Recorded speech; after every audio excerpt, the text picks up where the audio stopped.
I have the story of two young men that grew up in the same environment, went to school same period, and graduated same year from the high school. One of these boys was said to have read over 600 books within a year or two, covering areas such as human development, psychology of success, etc., while the other was working in restaurants and fast food related platforms. Now, 19 years after, these two boys met at the homecoming meeting of their alma mater, and at this point, they were continents apart.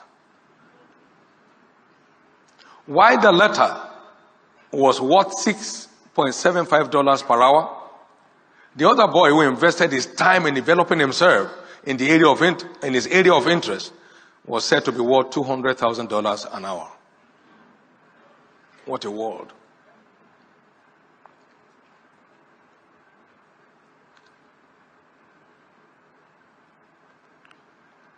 No raw material has real value.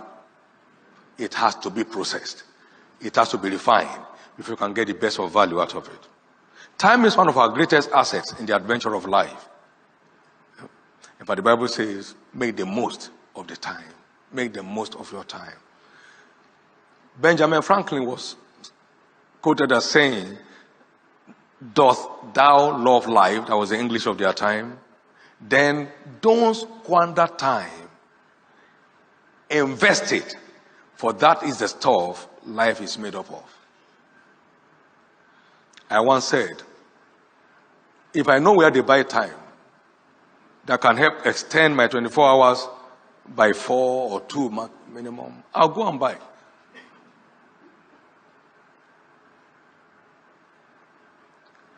The worth of any life is a function of the worth of his time. So they say in his lifetime, this is what his time was worth while he lived.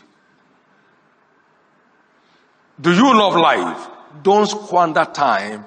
Invest it, for that is the stuff life is made up of.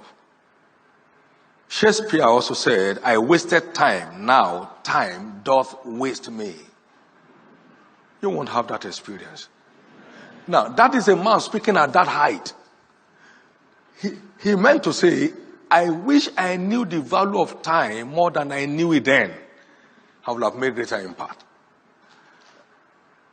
Our own man, Nnamdi Azikiwe of blessed memory, said, "Give me my youth back."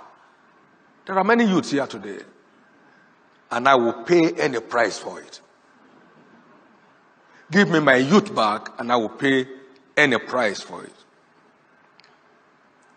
We live in a world of unlimited opportunities.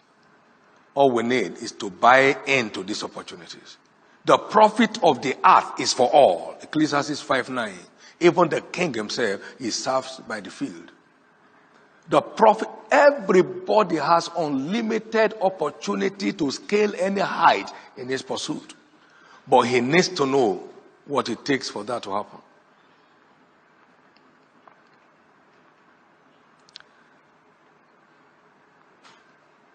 Time management is vital to actualizing our leadership potentials.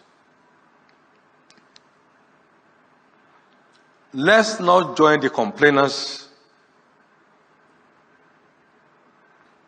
the murmurers, the grumblers. Let's take responsibility. I knew a man years ago. He was a headmaster of a school.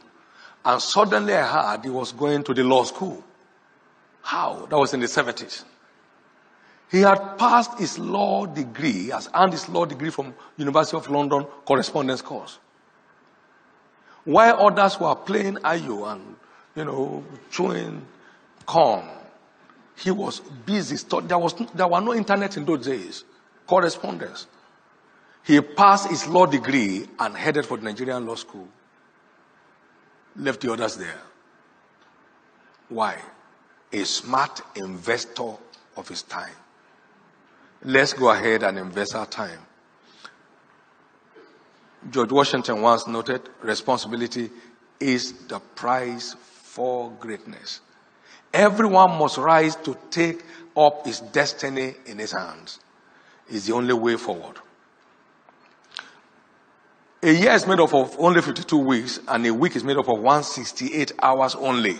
It's not that long. And 1 year is made up of 8,736 hours. And like I said, humorously, if you sleep for 8 hours, that's 1/3 of your life. So by the time you are 75 years, you have slept for 25 years. What a record. Now, 100 years is not up to 1 million hours. It's 873,600 hours. This implies that no one has 1 million hours of productive engagement on earth. And a number of us are blessed. Spending 1 million is not that hard. Can go off any time. This is why we talk about the lifetime of a man. That is what his life is worth, what his time is worth. Quality time investors usually end up as newsmakers. All smart time investors, more often than not, end up as stars in their fields of endeavors. There is this humorous story of Bill Gates by the Playboy magazine. We hear that you don't watch TV. And Bill Gates said, I do watch, but I don't have any TV with the over-the-air receiver connected to my house. I'm not immune to the lures of TV. I just try to stay away from it. I concluded those who make news hardly have time to watch them. Their time is invested in making the news for others to watch. Their time is invested in making the news